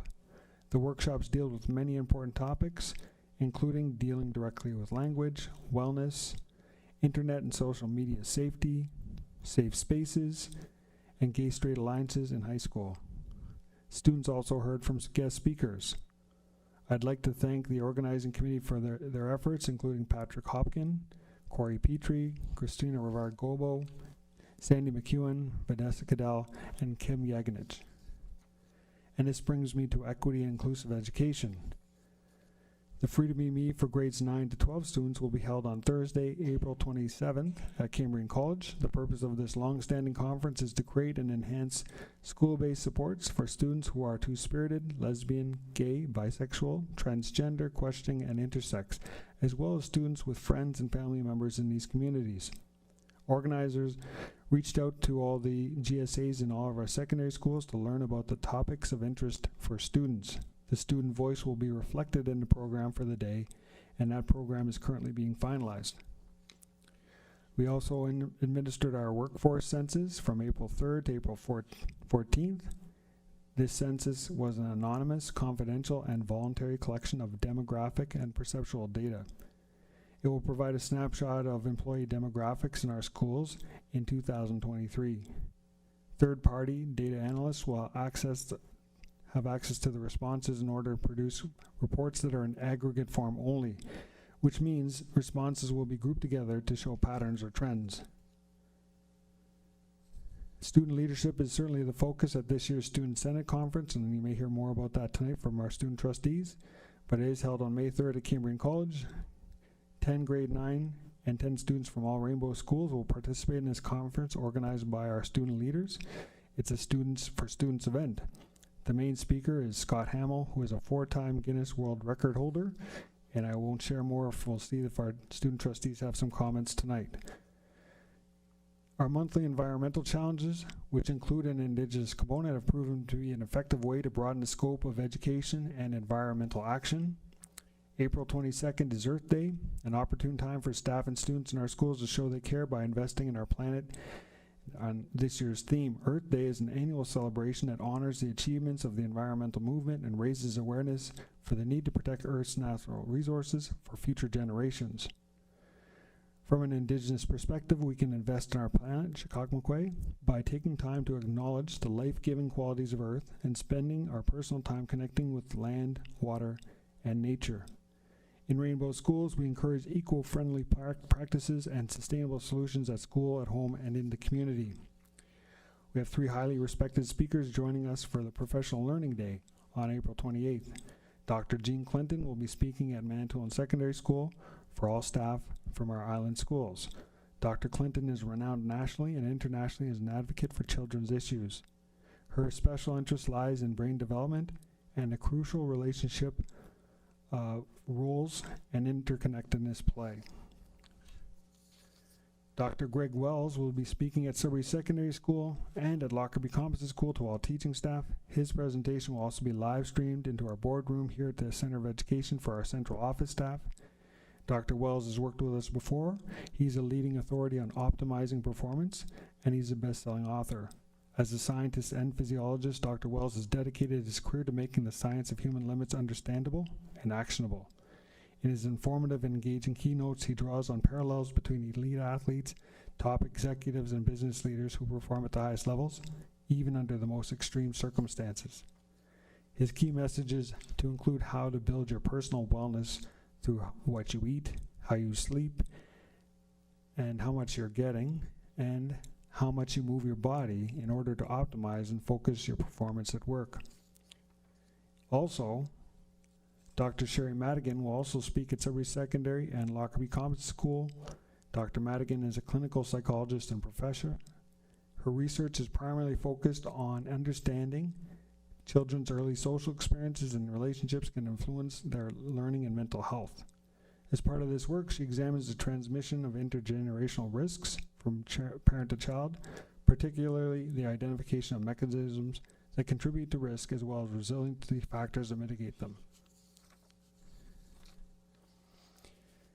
And wrapping up, Rainbow District School Board hosted their first ever career fair for all positions within the board on Saturday, April 1st at Lockerbie Composite School. Despite the worst snowstorm of the season, there was exceptional participation. I'll have you know that there's 106 interviews held on that day. I'd sincerely like to congratulate staff and human resources for their hard work, and also our principal and vice principal hiring teams who interviewed candidates throughout the day. As you know, we're working diligently to shore up our hiring pools for the coming school year and for the remainder of this school year, as we continue to invite potential candidates to come work for us. This is National Volunteer Work Week, and I would like to take a few minutes to salute the many volunteers who contribute their time, skills, energy, and enthusiasm to students in our schools. Many of the events you see in this presentation, including the time spent tonight with our students and in previous meetings, are the result of volunteers. That, of course, includes the many parents and partners who support our schools in Sudbury, Espanola, and Manitoulin, and parent involvement committees. Through their individual and collective contributions, volunteers support student success and enhance the quality of Rainbow schools. So we extend a heartfelt congratulations and thank you to all our volunteers for their continued participation, and we want everyone to know who volunteers that you do make a difference, and we are most grateful for all that you do. This brings my update to a close. It's with intention and great enthusiasm that I share system-wide efforts to move each of our priorities forward in our renewed strategic directions. There's tremendous amount of work being done by our hardworking, talented, and dedicated staff. And our students continue, as tonight you see, make us so proud. We're very grateful for the ongoing leadership and commitment of our supportive trustees, dedicated administrators, incredible teachers, and amazing educational support workers and education staff. And I'd be pleased to answer any questions that you may have. Thank you. Thank you, Director. It's always interesting to see what direction our board is going. It's always going in the right direction. Any questions for our Director? I see none. Thank you, Director. We'll go to D, report from the in-camera committee of the whole meeting of the board. Director?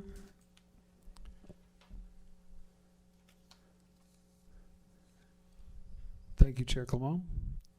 So we did have an in-camera meeting this evening, and out of that we have a motion for consideration. Would you like me to read it, Trustee Clement, or would you like to read it? I'll read it. Okay. We have a motion that the board ratify the tentative local agreement between the Rainbow District School Board and the Ontario Public Service Employees Union, OPSU, Local 614 Educational Assistance and Communicative Disorder Assistance, as recommended by the Labor Relations Committee. I need a mover, please. Judy Cosmerly, and a seconder, Judy Hunda. Thank you. Any questions? I see none. We'll take a poll vote, please. Trustee Clement? In favor. Trustee Corbier-Addison? In favor. Trustee Dabowski? In favor. Trustee Dewar? In favor. Trustee Farrell? In favor. Trustee Gibson? In favor. Trustee Hunda? In favor. Trustee Cosmerly? In favor. Student Trustee Kunze? In favor. And Student Trustee Trudeau. In favor. Motion's carried. Thank you, Director. We move on to old business.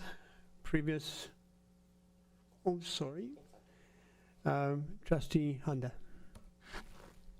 I just want to thank the board for voting on this, and I want to thank Tiffany and Tiffany Hayes of Human Resources and her team that they were able to come to this agreement with OPSU.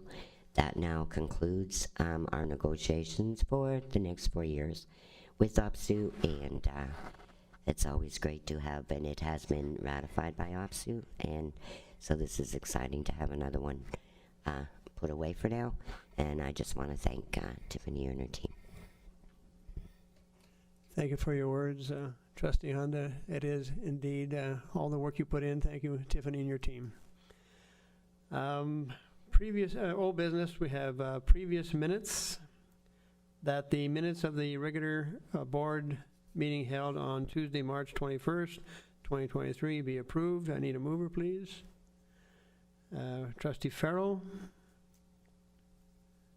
Seconder, trustee Dewar. Any questions? Well, first, do you have the minutes? Do you want to review the minutes? Nope, just need to call the vote. Okay. Need a poll vote. Trustee Clement, Favor? Trustee Corbier Addison, In favor?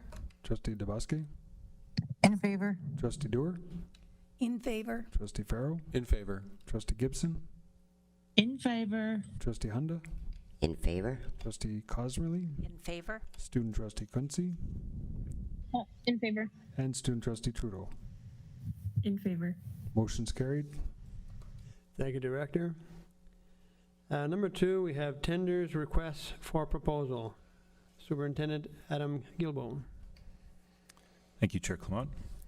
I'll read the first motion, that the board award the contract for R.H. Murray Public School renovations, tender number 2023-05, to JN Construction Limited for $1,244,900. Thank you. We need a mover, please. Trustee Dewar. A seconder. Trustee Hunda. Questions? Yes, we do. Trustee Cosmerly. Through you, Chair Clement, to the Superintendent of Business, can you give us a little bit more information about this? Through you, Chair Clement, this project involves work being done on both the roof and the soffit area around the building, where we've seen some ice buildup over the years. There's also work being done on the inside related to ventilation and new lighting that was been putting into the ceiling. So there's quite a bit of work happening on the top part of the structure. Thank you. Trustee Dewar. That was my question. Thank you. Thank you.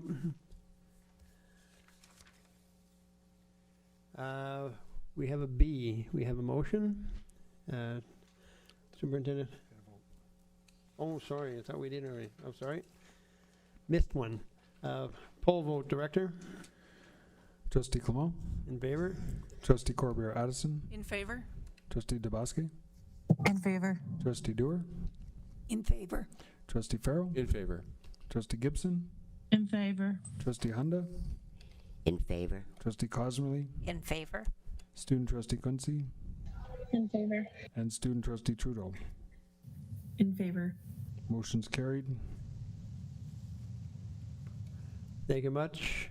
We go to B. We have a motion. Superintendent Gilbo. Thank you, Chair Clement. Second motion reads that the board award the contract for Confederation Secondary School Flex Classroom Renovations Tender, number 2023-07, to North Wall Contracting Company Limited for $377,435. This is to renovate an old electrical room that is going to be used for robotics, hair salon, and aesthetics as part of the success we've had in our SHISM programs. Thank you. We need a mover, please. Judy Cosmerly. Judy Hunda. Questions, please. Judy Hunda. No questions, just what a good use of an old room, and I think that's exciting that it's going to promote the CHISM program that is quite effective there. I'm happy to hear that, happy to vote for this. Thank you. Poll vote, Director. Trustee Clement, In favor?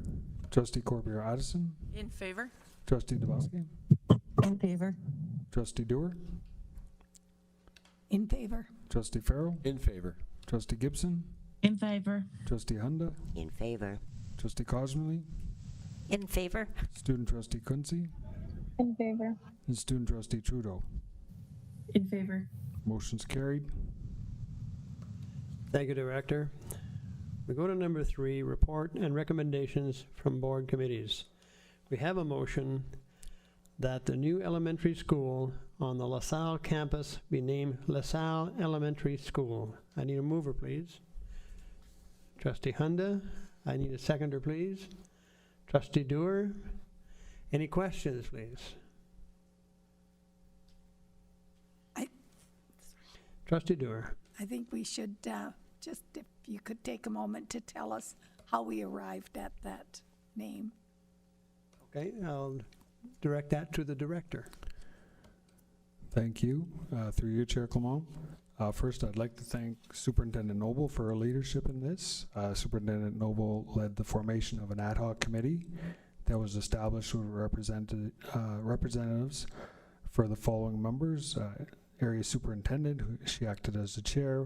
We had representatives from the staff of each of the schools, representation from the student body of each of the schools, parent representation from each of the school councils, trustee representation, and some community members. It was a very similar process to the one used in the naming of Walden Public School from our past practice. And throughout that practice, the groups came up with a variety of names.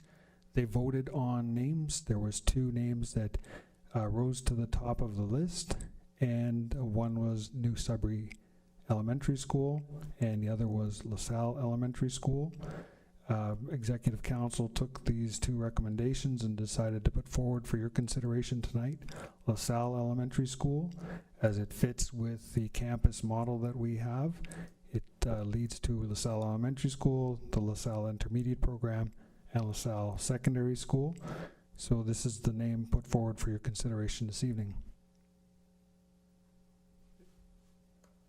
Thank you very much. Any more questions? Trustee Hunda. Thank you, Chair Clement. I'd like to take a moment, unless Judy, you want to do it. I was a trustee member on this board because it is my constituency, and I just want to comment on what a wonderful group that we had. It was a full table and very cooperative, very energetic. Judy and I were both really impressed. They came, all the 3 schools came fully prepared. They had flip papers with all kinds of names and how they got there, and some were really, really interesting. And I don't know, did you mention the community members, Bruce? We did have community members. They were Cambrian College, who continues to be such a great partner of ours, and particularly leading into LaSalle and all our other schools, but they were one of our community partners, and the other was Finlandia, which I think most of us are aware that LaSalle Secondary has a long-time partnership with LaSalle Secondary, and they are looking to grow that relationship with the intermediate and in the elementary school that's opening on the campus. The ideas were great. The kids were very vocal and very proud of themselves, and they really felt ownership. I left feeling really good. Parents were happy.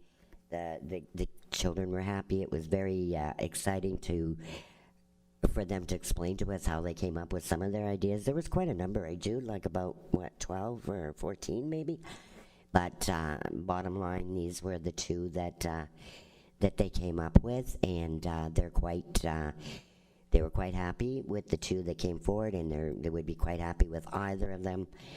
And so I feel really good recommending that we accept that. And I also want to take a minute right now to thank my French immersion families out in New Sudbury. This has been a long process, but it's been very encouraging. They have been wonderful partners. I have not had, since we decided to amalgamate the 3 schools, I never had one complaint. They have always been right behind the amalgamation, excited for it, patient as they've waited for this to happen, and they really, truly appreciated being part of the process. So I just wanted to make sure that everyone understood that this does come forward from them. Thank you very much, Trustee Hunda. I really appreciate it, and I want everybody to understand the hard work that went into this. Thank you. Hand up with Anita Gibson, please. Thank you, Chair Clement. Through you to the director, I think I figured it out based on what I've just heard. But since this is the first time hearing about it, just for clarification, who were the trustees that were on the committee? How many and who were they? Trustee Hunter was part of the committee, and she'd like to address the question. Thank you. We followed the procedure that we generally done. I think we mentioned Walden. Generally, it's the trustees that are asked to sit on it are the ones that it's their constituents, it's their area, which in this thing would have been myself and Dina Morrison. And without Dina at the moment, I had we had Doreen Dewar that planned to join us in her place and be willing to step down should Dina be able to take part in it. But most of the schools are mine that are being closed and amalgamated, and that's generally the way that we have done it. So unfortunately, Trustee Dewar was not well that night, so I was basically but we didn't know that until that day, and I'm sorry for that. She would have loved to have been there, I know that, but I was primarily my schools, primarily my constituents. I think I did a fair representation. Thank you.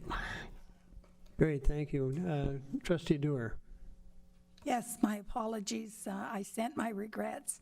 It was very last minute. I thought I could get better in time, and I just couldn't. But I also knew that whatever was decided would come back for all of the trustees to consider. And I had already seen the other members of the committee and felt they were really well represented. And now we have the opportunity to each of us decide whether or not to support the suggestion. So thank you very much, and sorry I couldn't make it. Sorry, thank you, Trustee Dewar. Supplementary, if I may. Yes. Thank you, Chair Clement. Through you to the director or Trustee Hunter or perhaps Trustee Dewar.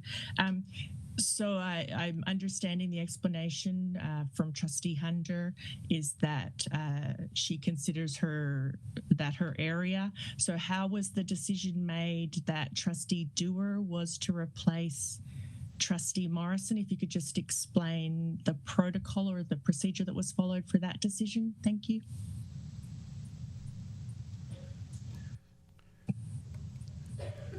Through you, Chair Clement. There was no, we don't have a protocol or procedure. We do have a practice.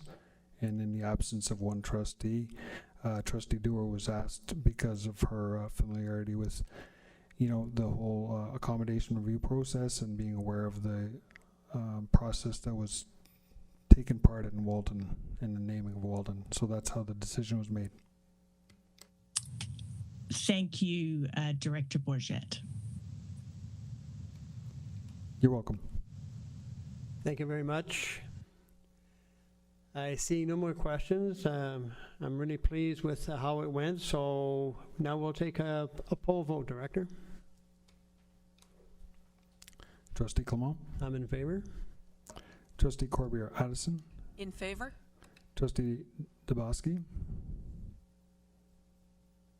Trustee Dewar? In favor. Trustee Farrell? In favor. Trustee Gibson? In favor. Trustee Hunda? In favor.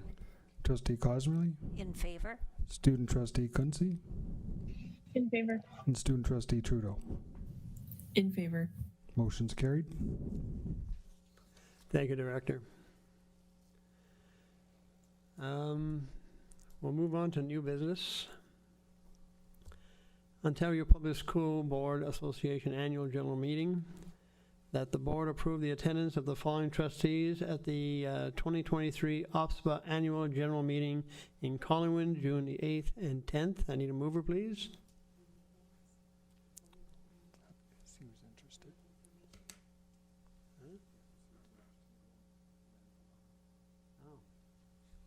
I could do that, one way or the other. Okay, we'll see. We need people who would like to go. So I take it Judy Cosme would like to go. Anybody else? Lisa Corbier Addison? Anita Gibson? Trustee Gibson, yes. Thank you, Trustee Gibson. And Trustee Farrell.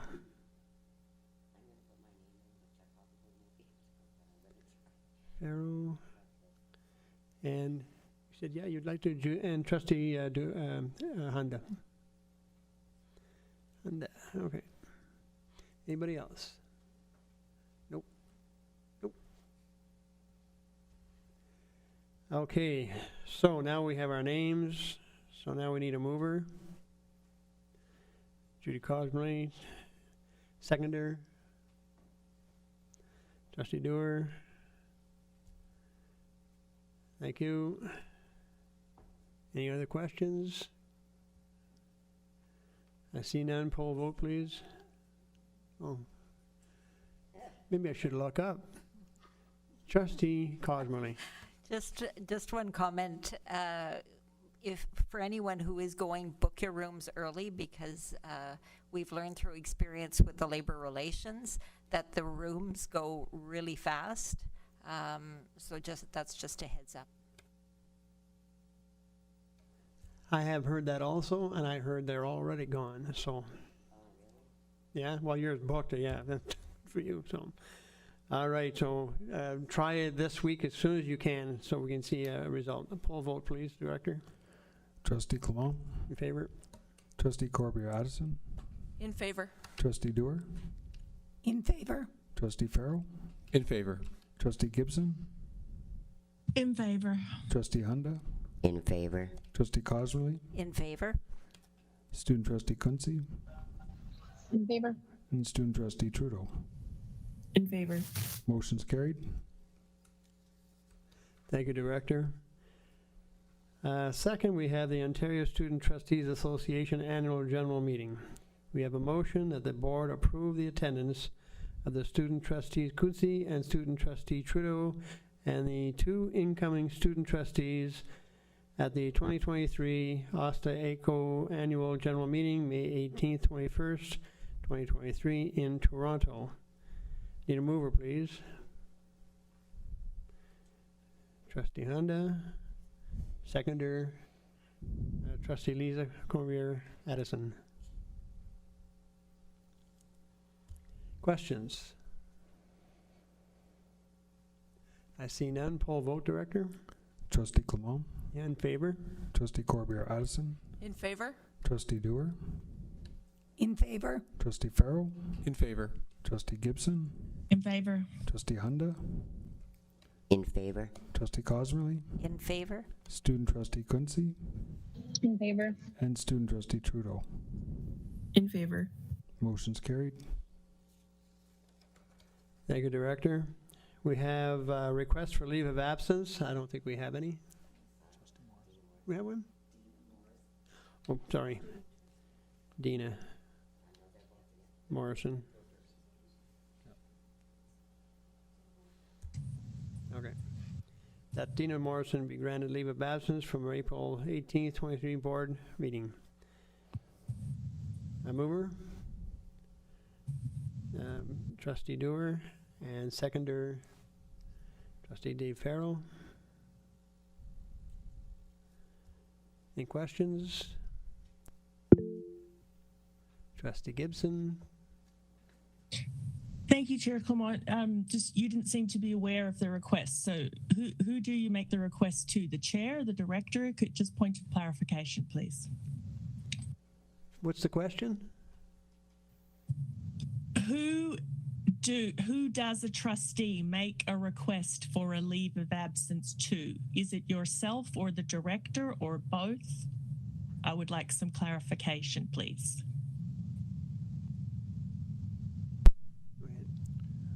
Trustee Gibson, and through you, Chair Clement, the trustees, if they require a leave of absence from a meeting, can make that through the director or the chair at this point. Sorry, if just supplementary, if I may, point of clarification, what do you mean? At this point as in now, or? Yes, that's our practice. But obviously the trustee is not here to make the request. So how does the request get made is my question. If I were to request a leave of absence, how would I do that? Obviously I can't do it at the meeting. Is it done via email, phone call? Is there a time protocol? I'm just looking for the procedure, please. Yeah, so it could be either or. I think your question has parts of the answer embedded in it, Trustee Gibson. So sometimes it's through email or a message, and other times it's through phone call to say that due to certain circumstances, a trustee may not be able to attend from time to time, and then it comes to the board for this vote. Thank you. You're welcome.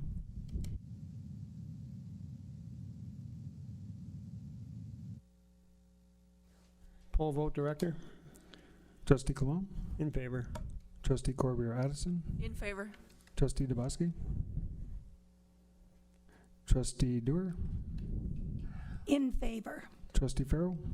Absolutely in favor. Trustee Gibson? Abstain. Trustee Hunda? In favor. Trustee Cosmerly? In favor. Student Trustee Kunze? In favor. And Student Trustee Trudeau? In favor. Motion's carried. Thank you, Director. And having said that from the Director, we have Director's remarks. Go ahead. Just a few brief comments. Thank you for the opportunity. I'd like to just start by thanking all staff for their dedication and hard work. Certainly the collective work of our staff makes the wonderful initiatives, events, and accomplishments that you see some evidence of tonight possible. Retirement dinner is going to be held on May 30th, 2023 at 6 p.m. at the Crusoe Club in the main hall. We hope you can join us if your schedule permits to celebrate our incredible retirees on this memorable and special occasion. As mentioned, just to clarify, we received the grants for students' needs in terms of budget information just yesterday after 4 p.m. from the Ministry of Education. In the days and weeks ahead, we will unpack the information and continue with our planning for the following school year, and more information will come to you in future meetings. Trustees, just a reminder, graduations are not far away, and we're thrilled to be hosting in-person graduations once again as we celebrate student success and achievement. Please check your calendars for availability and let us know which graduations you plan to attend. In addition, at an upcoming meeting, I will provide details on administrative transfers and appointments for the 2023-24 school year. That work's in progress. In addition, just as an FYI, staffing has started for the next school year. Principals are working hard to create schedules and staff their schools for the fall. That concludes my comments, but I would like to take just a moment to wish a very happy birthday to our Manager of Information Services, Mr. Dave Kitching, who is here on his birthday. We thank him for coming to make sure that our meeting ran smoothly. Happy birthday, Dave. Thank you, Director.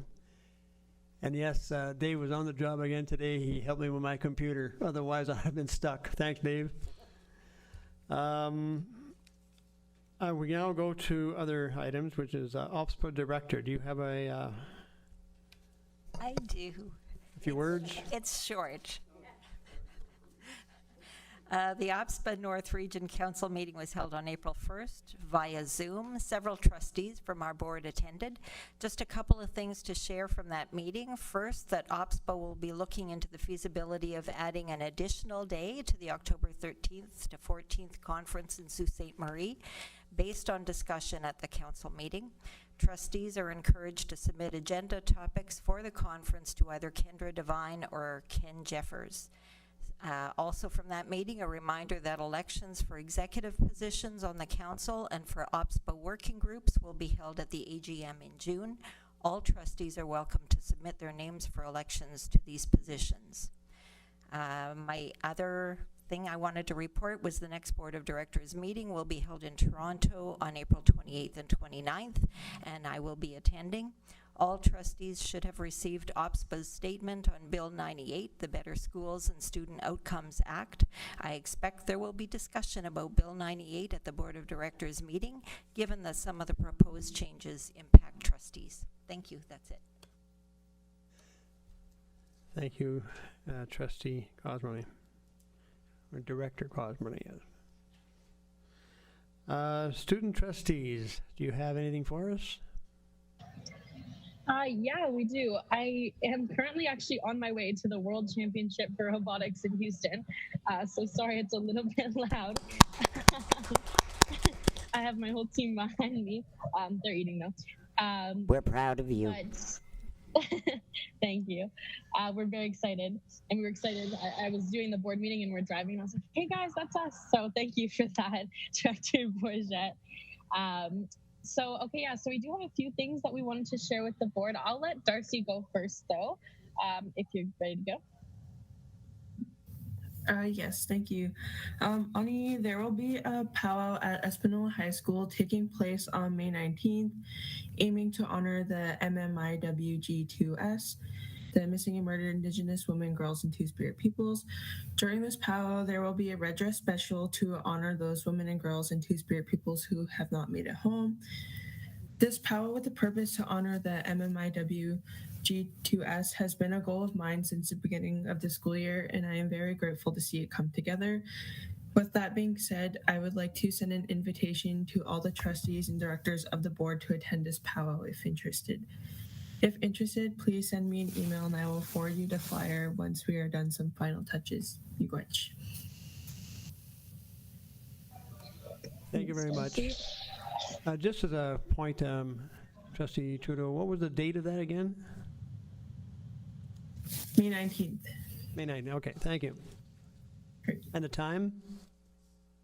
Grand entry at 10:30 a.m. Okay, thank you. Thank you much.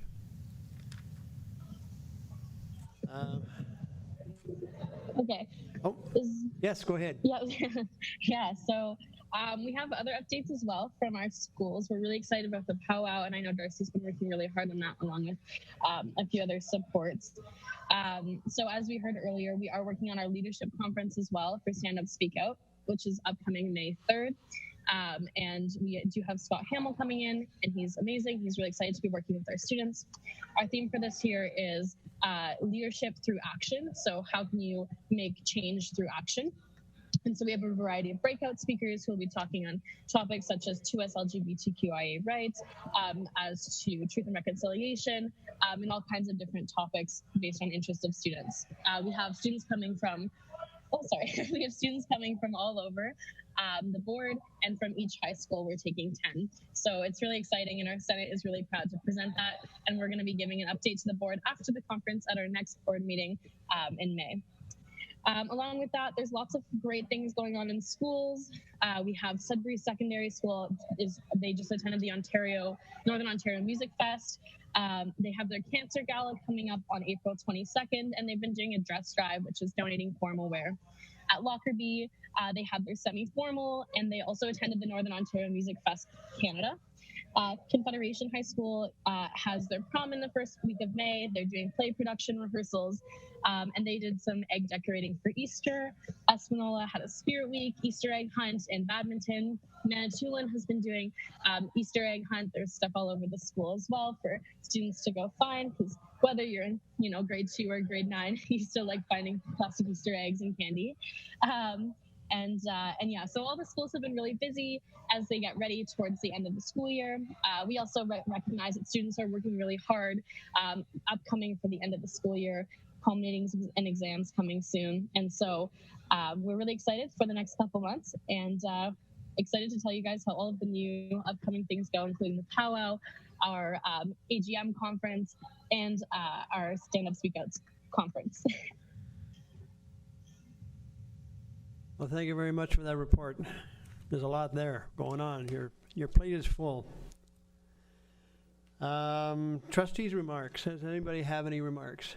Trustee Cosmoney. Thank you, Chair Clement. I want to recognize and congratulate 2 staff and 1 student of Rainbow Schools. First, a big congratulations to Seth, a student and participant of Project Surge, for successfully winning a competition for a unionized job at Health Sciences North. He is the first of the Project Search participants to obtain a full-time job at Health Sciences North. Way to go.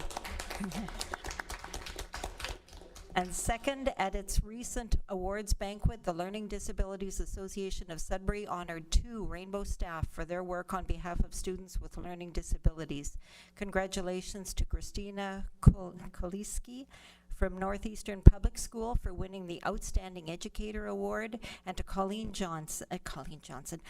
McDonald, Principal of Special Education and Services, for winning the award for Outstanding Leadership. Thank you.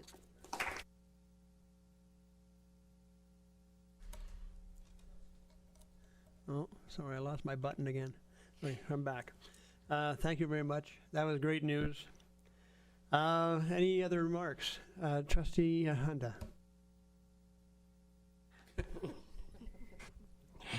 Thank you, Chair Clement. Nothing really. I just want to congratulate all staff, all students. It's been a long year, and it's exciting to see all the things that are going on right now, and I know that I personally am finding it really hard to be able to schedule everything, even around the things that all my grandchildren are involved in, but I think that, I'm not sure we ever talk about it, but like things like the retirement party and things like the concerts going on, those things, that I just feel that this is the importance of trustee participation. I just, in my mind, I'm not going to speak for everyone, but to me, that is part of our job. And I would just really love to see everyone make an effort to show up and support.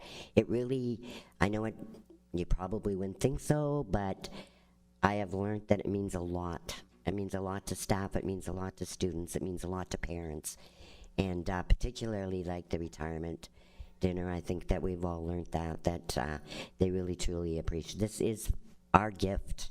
This is from us to them for their many years of service, and to wish them luck as they go on. So just an opinion piece, I guess. Thank you.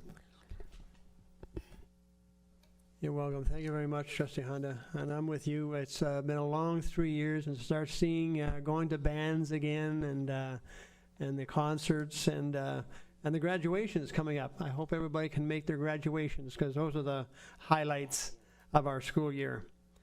Any more trustees? No, we're good. Okay, we're going to have chairman's remarks. Human rights professional development. The Ministry of Education is partnering with York University Osgoode Hall Law School to provide a new 2-part human rights professional development program, intensive human rights program for school board leaders. The program will provide 2 half-day online sessions for trustees, directors of education, and board senior leadership. The first session, Disability Rights in Public Education, will be offered, get this date, Saturday, May 13th, and or Tuesday, May 23rd. The second session, Hate Activity in School Boards, will provide a foundation understanding of manifestations of hate, discrimination relevant to Ontario's publicly funded school boards. Dates for this session will be announced this fall. Registration is now open for these programs. To learn more or register, visit the Osgoode website. Board Science Fair. As we heard earlier this evening, 4 students from Rainbow Schools will be on to present 3 projects at the Canada-wide Science Fair in Edmonton next month. Huge congratulations to all participants for their hard work in developing projects. On behalf of the Board of Trustees, I extend best wishes to the students as they compete again against the best in the country, and they were unbelievable projects. Robotics now championship. I'd like to commend both Llewellyn Park Secondary School and Manitoulin Secondary School robotics teams competing in the World Robotics Championships in Houston, Texas, which kicks off today. Both teams garnered impressive results at the Ontario Provincial Championships earlier this month. Congratulations, we are rooting for you. Fight Against Cancer Gala, a friendly reminder that Sudbury Secondary School is hosting its 3rd Fight Against Cancer Gala this Friday, April 21st. All proceeds will support the Northern Cancer Center through Angels in Pink. To learn more, visit the board website at rainbowschools.ca. The Joan Mantle Music Trust. We heard the director talk about the wonderful entertainment being showcased for the Joan Mantle Music Trust Committee concert on Saturday, April 29th. I invite everyone to attend as we celebrate the return to music in Rainbow Schools. I, for one, am looking forward to that. There will be even more opportunities to enjoy student performances at the Music Monday concerts on May 1st. Parent Involvement Committees, the final Parent Involvement Committee for the academic year will take place on Tuesday, May 9th at 7 p.m. The committee will work together to plan for the 2023-2024 school year. Professional Development Day. There will be a Professional Development Day on Friday, April 28th. There is no schools for students. Board Awards. Rainbow District School Boards will honor its dedicated employees and community partners at the annual Board Award ceremony on Tuesday, May 16th at 6:30, following the regular board meeting. These awards represent a rich tradition of honoring excellence in Rainbow Schools. We look forward to celebrating with staff in person. This evening's quote comes from Robin Wall Kimmerer. You heard of her tonight, who will be joining us on May 4th for a very special presentation. It comes from her book, Braiding Sweetgrass. The guidelines for the honorable harvest are not written down or even consistently spoken of as a whole. They are reinforced in small acts of daily life. But if you were to listen to them, they might look something like this. And I am only listing a very few from her book. Know the ways of the ones who take care of you, so that you may take care of them. Harvest is a way of minimizing harm. Use it respectfully. Never waste what you have taken. Share. Give thanks for what you have been given. Give a gift in reciprocity for what you have taken. Sustain the ones who sustain you, and the earth will live forever. Thank you.